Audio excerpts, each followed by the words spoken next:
Olá para você que segue ligado aqui no nosso site Notícias Agrícolas. Está começando mais um boletim do nosso especial de final de ano e claro que a gente não pode deixar de falar sobre a pecuária, que nesse ano teve vários momentos de altos e baixos. Preços elevados, mas custos de produção aí impactando os preços. E para falar mais a respeito de como foi o ano de 2021, nós convidamos o Rafael Ribeiro, que já está aqui com a gente. Ele é assessor técnico da Comissão Nacional de Pecuária da CNA. Está aqui com a gente. Rafael, seja muito bem-vindo aqui no nosso site Notícias Agrícolas. Olá, Andressa. Olá a todos que nos assistem. A gente que agradece a oportunidade sempre.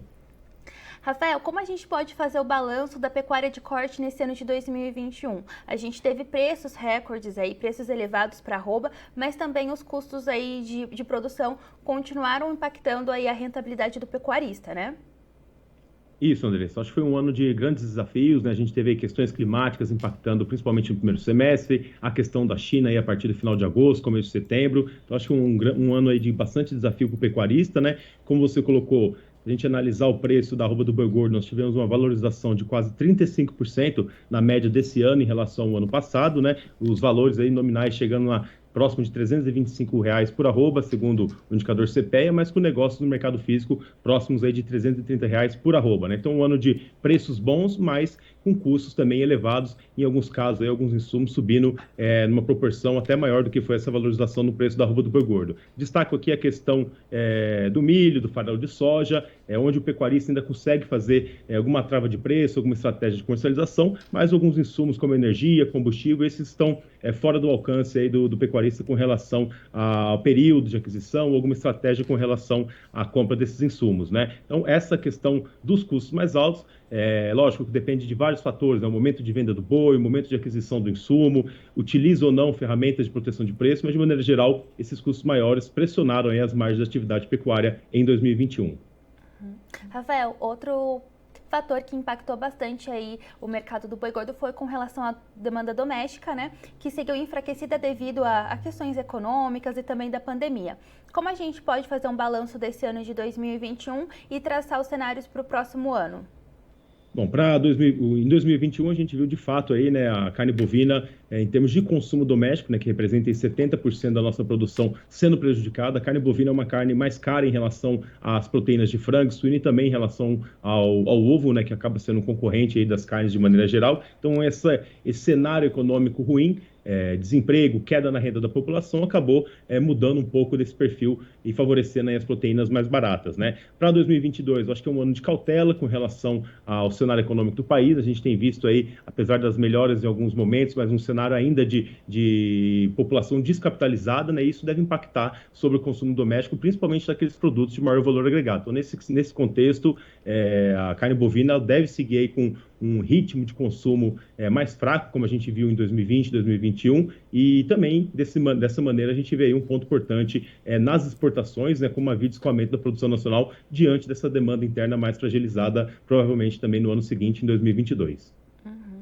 Rafael, em 2021 aí a oferta limitada de animais seguiu aí impactando também os preços, né? Mas para o próximo ano, como deve ser aí a disponibilidade da oferta de animais e se isso pode trazer aí mudanças nos preços para o próximo ano? Bom, Anderson, a gente acredita num ano de menor volatilidade, mas ainda em preços historicamente em patamares elevados, né? Provavelmente uma acomodação aí num patamar ligeiramente menor do que foi 2020, 2021, mas num ano ainda de preços elevados, no caso aí da pecuária, seja na base produtiva, seja também nos preços da carne, né? Com relação à oferta de bovinos, a gente destaca a retenção maior de fêmeas em 2020 e 2021, que já deve impactar numa oferta ligeiramente maior de bovinos aí em 2022, mas nada capaz, como eu falei, de derrubar os preços para patamares que a gente teve em anos anteriores, antes de todo esse movimento de alta, né? E também destacando aqui a questão dos próprios custos, o clima menos favorável em algumas regiões, que também impactam de maneira geral as estações de monta, as estações de reprodução e acaba também limitando um pouco essa oferta. Então, um cenário um pouco mais ofertado, mas a gente não acredita que essa ligeira oferta maior seja capaz de derrubar os preços, pressionar fortemente as cotações para baixo. Até em função dessa questão que a gente tem aí, né, uma expectativa ainda de custos em patamares elevados, né, e também uma expectativa positiva com relação às exportações brasileiras que devem balancear aí um pouco essa demanda interna mais fraca por proteína, no caso a carne bovina. Você falou aí com relação as condições climáticas, como que as condições climáticas estão contribuindo aí para a produção da safra de grãos e como o pecuarista tem que se planejar para o próximo ano, mais precisamente o segundo semestre do próximo ano, que a gente tem aí um período de animais confinados. Bom, de maneira geral, a gente tem uma expectativa positiva, né, com relação à safra de milho, à safra de soja brasileira 2021-22. No caso, estamos já com a safra aí plantada, a safra de verão, a primeira safra, né? Mas a questão do clima é sempre uma incógnita e a gente tem visto, principalmente na região sul do país, no Rio Grande do Sul, condições mais adversas que já vêm prejudicando a produtividade esperada das lavouras, né? Então, a gente deve ter aí sempre um cenário de cautela, né, e atento às oportunidades. A princípio, do lado da alimentação concentrada, o milho, os farelos de maneira geral, a expectativa é de preços mais baixos, né, em função dessa maior oferta, mas alguns pontos merecem atenção. Primeiro, essa questão da condição mais adversa agora no sul do país, e também com relação ao milho, a gente destaca que a produção maior é na segunda safra, né? Por hora, um cenário mais dentro do ideal, pensando na janela de plantio da segunda safra, ou safra de inverno de milho, mas a questão do clima é sempre uma incógnita e merece aí uma atenção, um monitoramento de perto. Mas, a princípio, a gente pode ter aí também, do lado da alimentação concentrada, principalmente, custos mais baixos em relação a 2021. Lembrando que a saca de milho chegou esse ano aí a ultrapassar R$ 100 aqui em São Paulo, né? Então, para o ano que vem, um cenário provavelmente de preços mais baixos, mas, por outro lado, outros insumos como fertilizantes, defensivos, a própria questão dos combustíveis e energia deverão seguir pesando mais no bolso do pecuarista. Mas do lado da alimentação, provavelmente um alívio, e destacando aqui também as oportunidades que a gente já teve aí de preços mais baixos, pensando no mercado futuro do milho, também não muito diferente aí a soja, para a trava de preço para o segundo semestre, finalzinho aí do primeiro semestre de 2022. Tá certo, é importante ficar atento. Rafael, recentemente também a gente teve uma boa notícia, acho que foi um presente de Natal aí pro pessoal do setor da pecuária, que foi a retomada da China às compras de carne bovina brasileira, depois de quase 100 dias aí fora das compras. Como isso deve impactar o mercado aí, pensando pro início do próximo ano? Bom, a gente já viu, na realidade, um ânimo maior, né, com essa ótima notícia que a China deu aí de fim ao embargo à carne brasileira, né? Então, o Brasil deve já, nas próximas semanas, não nessa segunda quinzena com um menor volume, mas principalmente em dezembro, já aumentar aí a procura por boiadas para atender o mercado chinês, né? Então, a gente acredita num cenário de preços mais firmes. A gente viu o mercado físico reagindo ontem, né? E nessa semana que veio, que nós tivemos a notícia da China, e também o mercado futuro, aí os contratos de dezembro e janeiro reagindo fortemente à notícia, né? Lembrando que janeiro, após o período de festas, com as contas chegando aí de começo de ano, a gente tem sazonalmente uma demanda menor por carnes, né? Nesse contexto, a carne bovina, ela também é a mais prejudicada, né? Então, essa procura maior por boiadas traz um cenário positivo aí para o preço da arroba do boi gordo nessa segunda quinzena de dezembro, mas também em janeiro, onde normalmente a gente tem um cenário mais fraco no mercado do boi e também no mercado de carnes. Lembrando que janeiro já é um período aí de início dessa oferta maior de boiadas de safra, né? Então, essa questão das expectativas positivas com relação às exportações para a China, se consolidadas, devem trazer um cenário mais sustentado de preço para a arroba do boi gordo no começo do ano que vem. Tá certo. Rafael, para o próximo ano, a gente teve toda essa questão da retirada da vacinação da febre aftosa. Como que aí o governo está se preparando para a retirada da febre aftosa em outros estados para o próximo ano? E como o pecuarista aí deve ficar atento a esses planejamentos? Bom, com relação ao bloco 3, né, que é composto por Maranhão, Piauí, Ceará, Rio Grande do Norte, Paraíba, Pernambuco e Alagoas, a vacinação deverá seguir até 2023, e o bloco 2, que é composto por Roraima, Amapá, Pará e Amazonas, e também o bloco 4, né, que envolve Sergipe, Bahia, além dos estados aí Tocantins, Mato Grosso do Sul, Goiás, Distrito Federal, São Paulo, Minas Gerais, Rio de Janeiro e Espírito Santo, seguirá com a vacinação em 2022 e será feita aí uma análise pelo mapa para ver se vai fazer a retirada em 2023.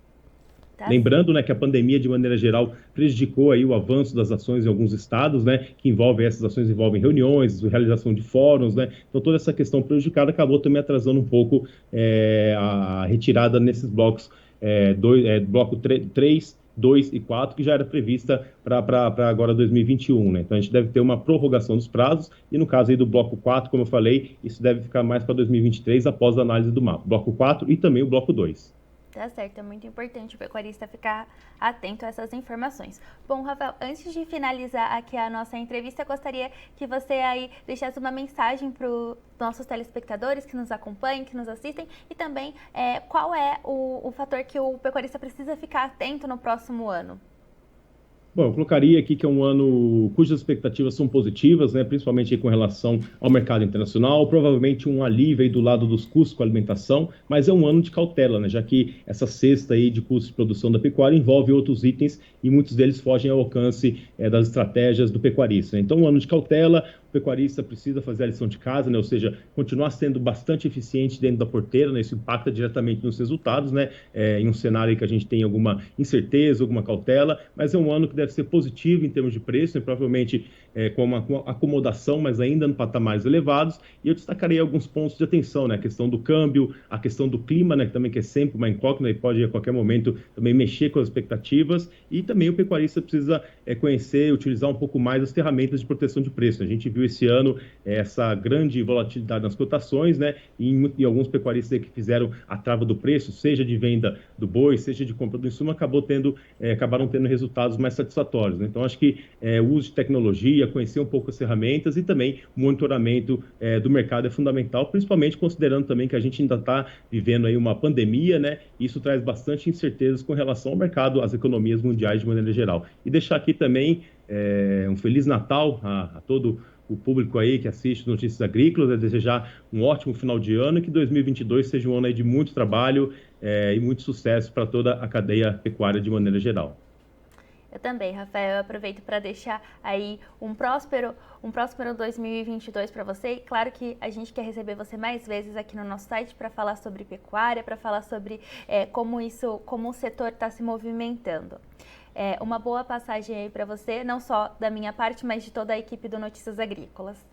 Muito obrigado, Andressa. A CNA está sempre à disposição e vamos conversando. Bom final de ano para você também, para todos aí, para toda a equipe do Notícias Agrícolas. Um abraço e até 2022. Você aí acompanhou a entrevista com o Rafael Ribeiro, ele é assessor técnico da Comissão de Pecuária de Corte da CNA e ele falou aqui com a gente sobre o balanço da pecuária nesse ano de 2021, em que ele reportou que os preços aí da arroba seguiram elevados, teve um aumento de 35% nesse ano frente ao mesmo período do ano passado. Rafael pontuou aí que os insumos, né, principalmente grãos, como milho e farelo de soja, impactaram a rentabilidade do pecuarista, mas que no próximo ano a expectativa é que os custos de produção aí tenham uma redução frente a esse ano de 2021. Rafael ponderou aí também que os custos com fertilizante e energia podem seguir elevados para o próximo ano e que é preciso ficar atento.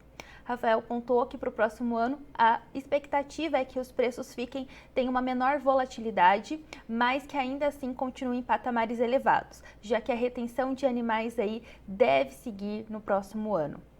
Rafael também pontuou aí, chamou a atenção para a questão do calendário da vacinação da febre aftosa, que a pandemia acabou afetando aí o cronograma da retirada da vacinação da febre aftosa na maior parte dos estados e que isso deve ocorrer a partir de 2023. Então você aí fique ligado, fique atento e eu fico por aqui, mas eu espero você mais vezes aqui no nosso site Notícias Agrícolas e eu aproveito para desejar aí uma ótima passagem de 2021 para 2022 para vocês que seguem ligados aqui no nosso site e até mais.